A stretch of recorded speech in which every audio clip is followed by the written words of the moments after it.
Bismillahirrahmanirrahim. Assalamualaikum warahmatullahi wabarakatuh. Kami dari kelompok 2 dengan mata kuliah Akhlak Tasawuf dan dengan dosen pengampu Ibu Siti Maria Mujiat SSMPDI. Nah, di kelompok 2 ini kita akan belajar tentang Robiah Al-Adawiyah. Nah, sebelumnya izinkanlah kelompok kami untuk memperkenalkan diri. Perkenalkan, nama saya Lula Idealis Maulidina dari Prodi Pendidikan Agama Islam dan dari kelas PAIE. Di sini saya akan memberikan materi tentang biografi Robiah Al-Adawiyah. Pasti pada belum tahu kan? Simak baik-baik ya. Perkenalkan, nama saya Muhammad Najihul Hasan dari Prodi Pendidikan Agama Islam kelas PAIE. Di sini saya akan menjelaskan tentang karya-karya Robiatul Adawiyah. Perkenalkan, nama saya Masyanti Ibnu Latifi. Saya dari kelas PAIE. Di sini saya akan menjelaskan tentang konsep ajaran tasawuf Robiah Al-Adawiyah.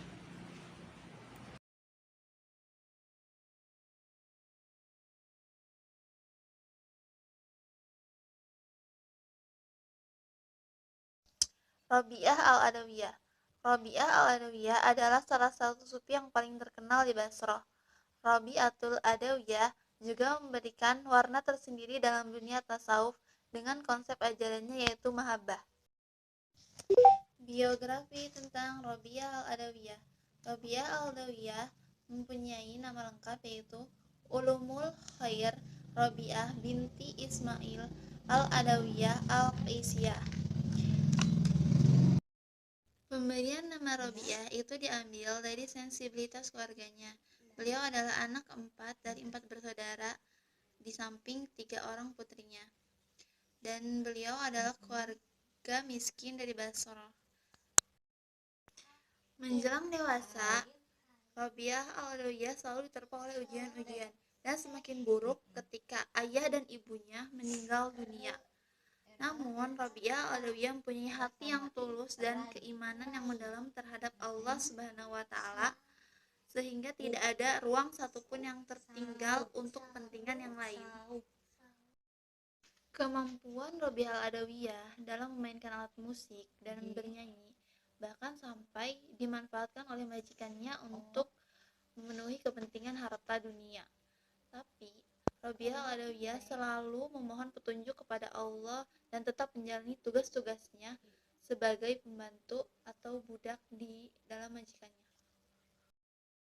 Robiah dan perkawinan. Robiah Al-Adawiyah disebutkan bahwa tidak menikah pada umur kurang lebih 90 tahun. Ketika beliau ditanya mengapa tidak menikah, beliau selalu menjawab berkali-kali bahwa ikatan pernikahan berkenaan dengan wujud atau jasad. Adakah wujud dalam diriku? Diriku bukanlah diriku sendiri, melainkan miliknya. Kezuhudan Robiah Al-Adawiyah. Terkait kezuhudan Robiah Al-Adawiyah, Robiah Al-Adawiyah adalah seorang sufi yang menjalani kehidupannya dengan miskin. Tetapi beliau selalu ditawari bantuan oleh orang-orang. Namun beliau selalu menolaknya dan menjawab, "Bagaimana aku bisa meminta kepada selain pemiliknya?" Jawaban ini menunjukkan karakteristik seorang jahid dalam menanggapi urusan duniawi. Masa tua Robiah Al-Adawiyah. Pada usia 80 tahun ke atas, Robiah Al-Adawiyah selalu mengalami kedinginan dan menggigil. Namun keadaan ini bukan berarti beliau disiksa oleh Allah ya. Tapi beliau itu selalu diingatkan untuk dekat dengan Tuhannya, sehingga akan selalu mendatangkan kebahagiaan dan ketenangan batin bagi beliau. Wafatnya Robiatul Al-Adawiyah. Ketika menjelang wafatnya, Robiah Al-Adawiyah dikelilingi oleh beberapa orang. Lalu beliau berkata, "Pergilah kalian dan jangan halangi pesuruh-pesuruh Allah untuk menjalankan tugasnya." Lalu orang-orang pergi keluar, dan ketika itu terdengar bacaan syahadat dan juga Quran surat Al-Fajr ayat 27-30. Lalu ketika itu beliau meninggal dunia. Maka dari itu, Rabi'atul Al-Adawiyah meninggal dalam keadaan baik dengan membaca ayat suci Al-Quran dan syahadat. Karya-karya Rabi'ah Al-Adawiyah merupakan aliran muhabbah atau al-hub yang berhubungan tentang cinta. Karena itu, dia mengabdi melakukan amal soleh bukan karena takut masuk neraka ataupun mengharap masuk surga, tetapi karena cintanya kepada Allah Subhanahu wa Ta'ala. Karena cintalah yang mendorong ia ingin selalu dekat Allah, dan Allah baginya merupakan cintai, bukan sesuatu yang ditakuti, seperti ungkapannya di bawah ini. Beliau berkata, "Aku mengabdi kepada Tuhan bukan karena takut kepada neraka, bukan pula ingin masuk surga, tetapi aku mengabdi karena cinta kepadanya. Tuhanku, jika kupuja Engkau karena takut pada nerakamu, bakarlah aku di dalamnya. Dan jika kupuja Engkau karena mengharap surgamu, jauhkanlah aku daripadanya. Tetapi jika Engkau kupuja mata-mata karena Engkau, maka janganlah sembunyikan kecantikanmu yang kekal itu dari diriku." Harun Nasution. Beberapa karya yang diciptakan oleh Rabi'ah Al-Adawiyah, baik berupa lirik syair ataupun ucapannya yang berhubungan tentang rasa cintanya kepada Allah Subhanahu wa Ta'ala, memang sangat menunjukkan dan membuktikan bahwa cintanya hanya untuk Allah. Betul-betul hidup dalam zuhud. Di antara ucapannya yang terkenal tentang kezuhudan adalah bagaimana diriwayatkan dalam Al-Hujwiri dalam kitabnya Kashf Al-Mahjub. Suatu ketika aku membaca cerita bahwa seorang hartawan berkata kepada Rabi'ah, "Mintalah kepadaku segala kebutuhanmu." Rabi'ah menjawab, "Aku ini begitu malu meminta hal-hal duniawi kepada pemiliknya. Maka bagaimana bisa aku meminta hal itu kepada orang yang bukan pemiliknya?" Harun Nasution. Di antara ucapan-ucapan yang menggambarkan tentang konsep zuhud yang dimotivasi rasa cinta adalah, "Wahai Tuhan, apapun bagiku dunia yang Engkau karuniakan kepadaku, berikanlah semua kepada musuh-musuhmu, dan apapun yang akan Engkau berikan kepadaku kelak di akhirat, berikanlah semua kepada teman-temanmu. Bagiku Engkau sudah cukup." Tampak jelas bahwa rasa cinta Rabi'ah Al-Adawiyah kepada Allah begitu banyak, sehingga sering membuat tidak sadarkan diri karena hadir bersama Allah.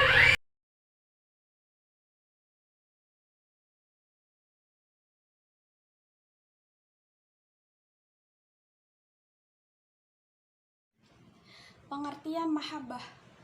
Kata mahabbah berasal dari kata ahabba yuhibbu muhabbatan, yang secara harfiah berarti mencintai secara mendalam atau kecintaan atau cinta yang mendalam. Kata Al-Qushairi al-mahabbah merupakan hal atau keadaan jiwa yang mulia, bentuknya adalah disaksikannya kemutlakannya Allah Subhanahu wa Ta'ala oleh hamba. Selanjutnya yang dicintainya itu juga mengatakan cinta kepada yang dikasihinya dan seorang hamba yang mencintai Allah Subhanahu wa Ta'ala. Selanjutnya Harun Nasution mengatakan bahwa mahabbah adalah cinta, dan cinta yang dimaksud adalah cinta kepada Tuhan.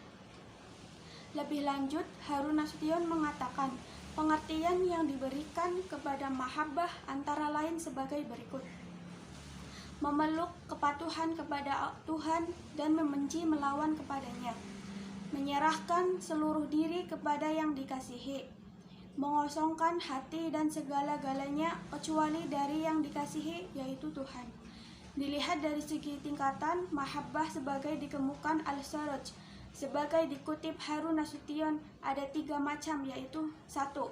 Mahabbah orang biasa, 2.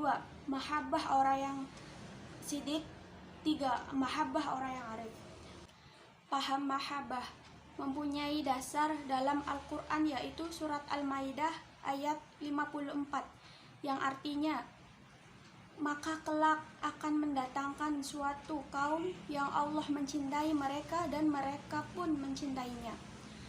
Rabi'ah menganggap Tuhan adalah zat yang sangat dicintainya dan meluapkan dari hatinya rasa cinta yang mendalam kepada Tuhan.